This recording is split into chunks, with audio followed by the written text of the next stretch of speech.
Assalamualaikum warahmatullahi wabarakatuh. Hai, perkenalkan nama saya Nur Aindolong Seda, mahasiswa semester 1 jurusan Pendidikan Guru Pendidikan Anak Usia Dini, Fakultas Ilmu Pendidikan Universitas Negeri Gorontalo. Baiklah, saya di sini akan memenuhi tugas carilah materi tentang beberapa aliran klasik pendidikan anak. Pertama ada nativisme, kedua ada empirisme, ketiga ada naturalisme, dan keempat ada konvergensi. Baiklah, saya akan memaparkan materi dari keempat poin tersebut. Pertama, nativisme. Kata nativisme sendiri merupakan penyerapan kata yang berasal dari natur atau lahir atau nativius atau bawaan lahir, yaitu sebuah pandangan bahwa setiap manusia sudah memiliki kekuatan atau potensi dasar bawaan yang didapatkan secara hereditas atau diturunkan secara alami. Memandang demikian, malah menganggap teori ini sebagai dorongan kepada bakat terpendam yang ada dalam diri tiap manusia. Tujuan teori nativisme: pertama, menemukan bakat terpendam yang dimiliki. Di sini artinya, setiap manusia diharapkan untuk mampu menemukan apa yang menjadi potensi diri atau bakat alaminya. Yang kedua, mengasah kompetensi diri sehingga menjadi ahli. Merujuk pada faktor pertumbuhan anak, maka setiap manusia dapat mengembangkan minat dan bakatnya. Tidak hanya sampai situ, bahkan tiap manusia akan mencapai label sebagai manusia yang memiliki kompetensi dan berkemampuan yang terbaik.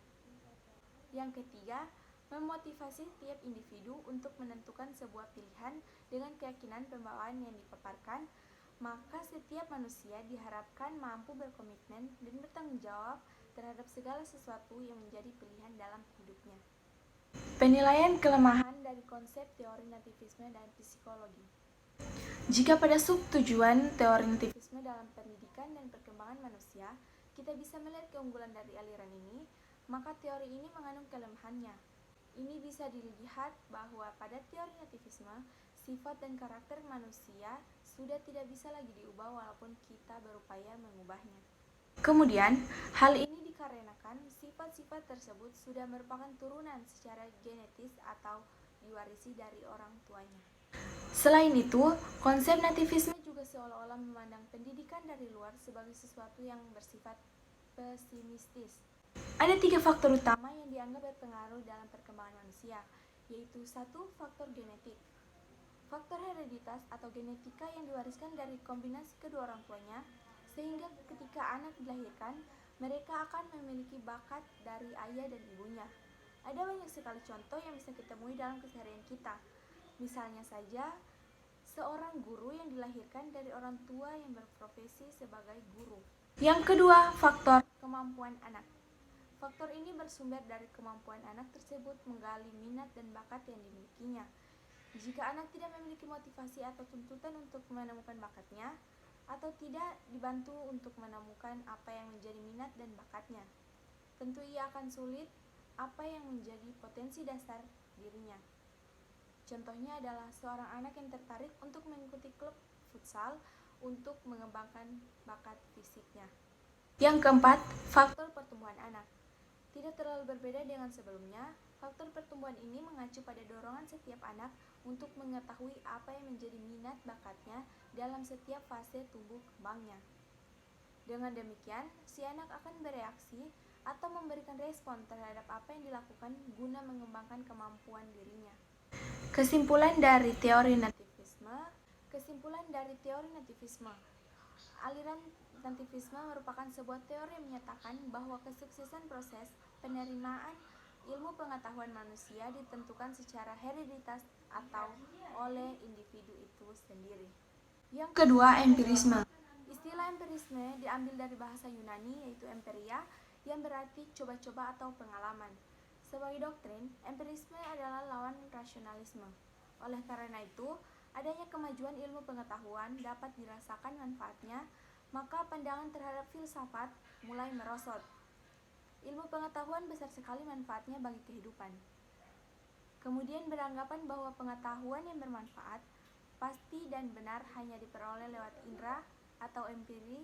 Empirisme adalah salah satu aliran yang menekan peranan pengalaman dalam memperoleh pengetahuan serta pengalaman itu sendiri dan mengecilkan peranan akal. Empirisme berpendirian bahwa semua pengetahuan diperoleh lewat indera. Indera memperoleh kesan-kesan dari alam nyata. Untuk kemudian kesan-kesan tersebut berkumpul dalam diri manusia, sehingga menjadi pengalaman. Untuk memahami inti filsafat empirisme, perlu memahami dulu dua ciri pokok empirisme, yaitu mengenai makna dan teori tentang pengetahuan. Filsafat empirisme tentang teori makna. Teori makna dan empirisme selalu harus dipahami lewat penafsiran pengalaman. Oleh karena itu, bagi orang empiris, jiwa dapat dipahami sebagai gelombang pengalaman kesadaran, materi sebagai pola jumlah yang dapat diindra dan dihubungkan kualitas sebagai urutan peristiwa yang sama. Filsafat empirisme tentang teori pengetahuan. Menurut orang rasionalis, ada beberapa kebenaran umum seperti setiap kejadian tentu mempunyai sebab, dasar-dasar matematika, dan beberapa prinsip dasar etika, dan kebenaran-kebenaran itu benar dengan sendirinya. Kedudukan aliran empirisme dalam filsafat empirisme adalah suatu aliran dalam filsafat yang menyatakan bahwa semua pengetahuan berasal dari pengalaman manusia.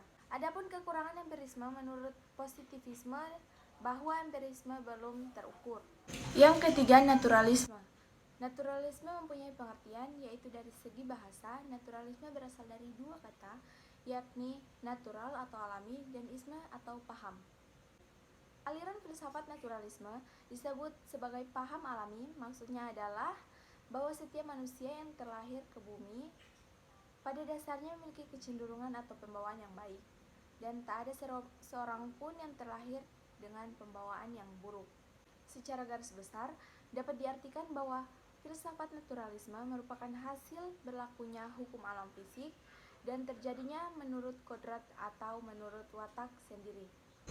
Naturalisme merupakan teori yang menerima natur atau alam sebagai keseluruhan realitas. Istilah natur telah dipakai dalam filsafat dengan bermacam-macam arti, mulai dari dunia fisik yang dapat dilihat oleh manusia, sampai kepada sistem total dari fenomena ruang dan waktu.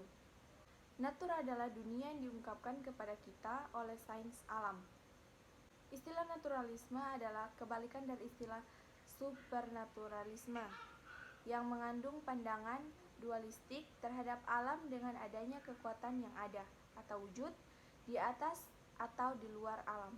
Aliran filsafat naturalisme didukung oleh tiga aliran besar, yaitu realisme, empirisme, dan rasionalisme. Pada dasarnya, semua penganut naturalisme merupakan penganut realisme, tetapi tidak semua penganut realisme merupakan penganut naturalisme. Imam Barnabi menyebutkan bahwa realisme merupakan anak dari naturalisme.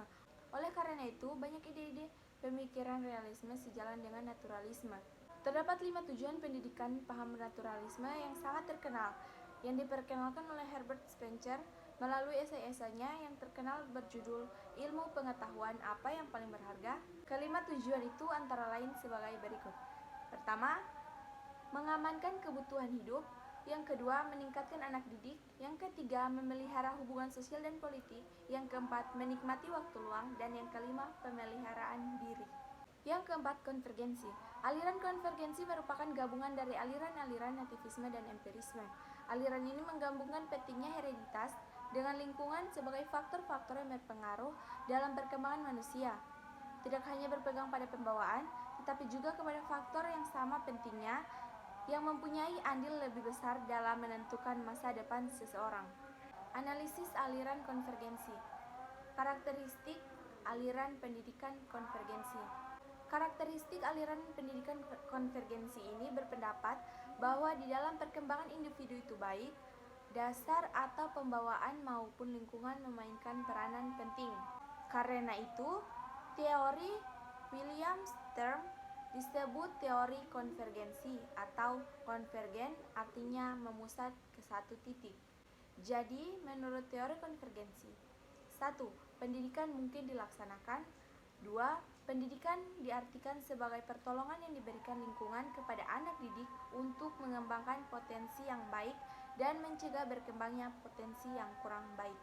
Ketiga, yang membatasi hasil pendidikan adalah pembawaan dan lingkungan. Pengaruh aliran pendidikan konvergensi terhadap pendidikan di Indonesia. Pada masa revolusi kemerdekaan, konvergensi bukan hal yang baru dalam sistem pendidikan formal di Indonesia.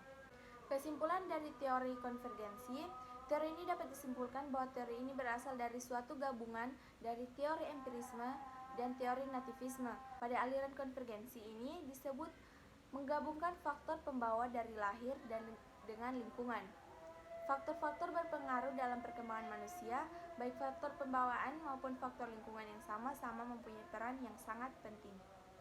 Sekian dari saya, lebih dan kurangnya saya mohon maaf. Wabillahi taufiq wal hidayah. Wassalamualaikum warahmatullahi wabarakatuh.